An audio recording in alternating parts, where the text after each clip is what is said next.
From the Northwest Missourian and NWMissouriNews.com, this is Studio 11 with Casey Laborer.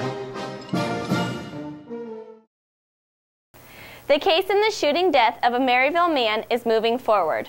Murder suspect Jorge Perez appeared in Nottoway County Court for his preliminary hearing February 8th.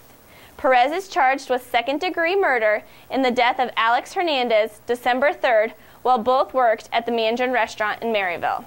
Perez was found the next day in Minnesota.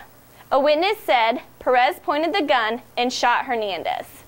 A motion from the defense attorney called for the case to be dismissed given the evidence from the hearing, but Associate Circuit Judge Glenn Dietrich overruled the motion.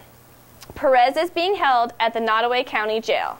Winter weather continues to impact Maryville. Over 25 inches of snow has fallen since December, well above the 11.6-inch average for December through February. The constant weather causes problems for city crews.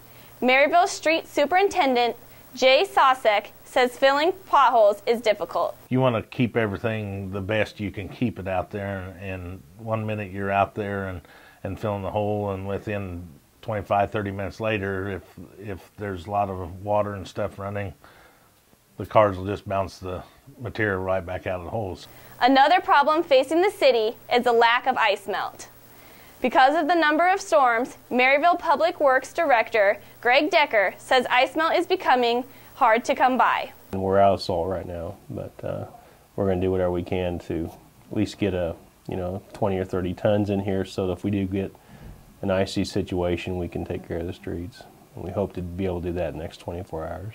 Decker also suggests waiting until plows have come by before clearing your driveway and to exercise caution following storms.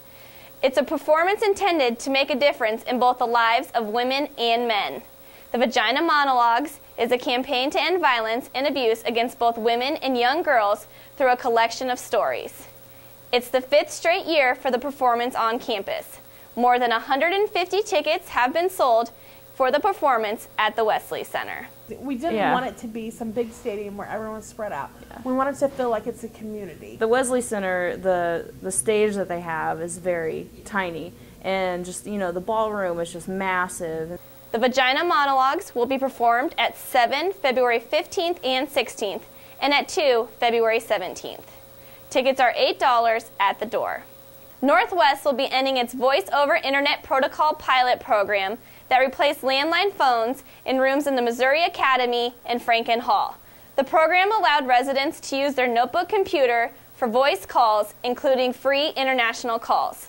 Residential Life Director Matt Baker said the technology may not be ready for the consumer demands. A lot of the feedback we got from the students who used it was choppy, there was a long gap or pause in between sentences, and it was just hard to use. The university plans to discontinue the service by the end of this week. Fans of the legendary Johnny Cash enjoyed the sounds of rock and roll and country February 11th. Ring of Fire visited campus as part of the Northwest Encore series. The musical tribute featured 38 of Cash's songs, including The Man in Black and Hurt. 14 performers and musicians brought Cash's style to the Maryland Performing Arts Center. Cash is one of 3 people inducted into the Rock and Roll and Country Hall of Fame. The other 2 are Elvis Presley and Hank Williams Sr. A sweet smell filled the Maryville First Presbyterian Church last Saturday as the 3rd annual Chocolate Festival took place. Over 40 items were on sale, but the 40 dozen chocolate-covered cherries sold out in 12 minutes. The money raised goes to the church's women's treasury. Most of that money is used for the Shepherd's Kitchen, a weekly dinner held every Thursday for the needy and members of the community. And that's all for Studio 11. I'm Casey Laborer. Hope to see you here next week.